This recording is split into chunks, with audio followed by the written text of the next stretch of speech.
Exciting! What resist mean, Sir Ian? The word resist means to control yourself and stop yourself from doing something you really want to do. Yeah, me not really understand that.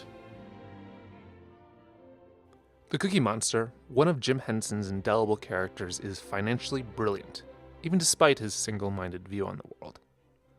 The monster was first seen in an unaired advertisement for crackers. It was rather obvious by Cookie's performance that he just wasn't satisfied.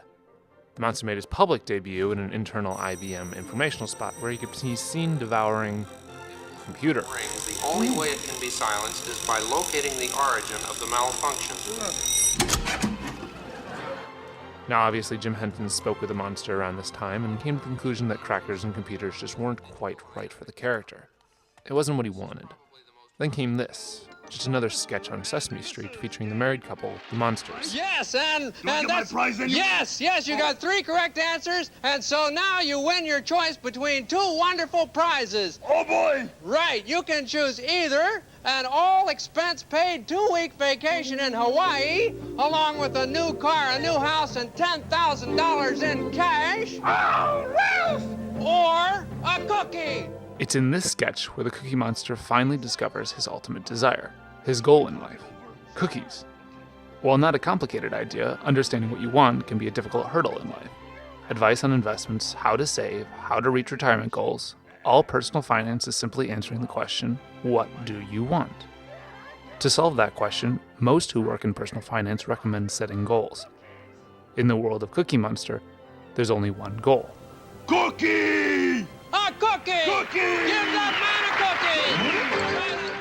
The Cookie Monster not only knows what his goal in life is, but he's also extremely focused on it, no matter how financially significant the enticement is to lead him astray. It's a very simple idea, but personal finance is about you, what you want. That can't be stressed enough. It's not about how best to retire at 65 or top 10 investments or find a third example. The Cookie Monster fully understands what he wants and is thus able to make decisions accordingly. Of course, that's not the whole story. The Cookie Monster is by far the most important Muppet in personal finance. The most exciting thing about personal finance is the pull between the head and the heart. Let's take the previous example. The Cookie Monster gave up a lot in terms of the value of other prizes. He might not have had to. You can choose either an all-expense-paid 2-week vacation in Hawaii, along with a new car, a new house, and $10,000 in cash. I estimated the total value of this prize, and it amounts to $38,100. In 1970, that would have cost about $11,000 in taxes. I don't know the exact number. 1970s taxes are not the most interesting read. While that's a lot of money, especially in the 1970s, it's not the right approach. In the eyes of Cookie Monster, $38,000 is no better than a cookie. So if he wants cookies, let's make cookies. What do we need? Butter, flour, baking soda, sugar, vanilla, eggs, salt, chocolate chips. Using Toll House recipe, one batch makes about 60 cookies. Using the 1970s cost of each ingredient, one batch costs $1.19, or roughly 2 cents per cookie. Assuming no transaction costs, which is a terrible assumption, the 2-week vacation, new car, new house, and $10,000 in cash could have become 1,327,000 cookies. So which choice is right? Sure, it's easy to point out Cookie's mistake, but personal finance is fraught with really simple problems that have very complicated answers. I think that's why there are so many personal finance books.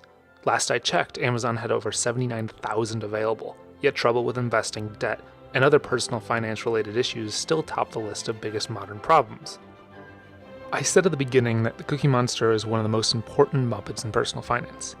That one clip really highlights it all.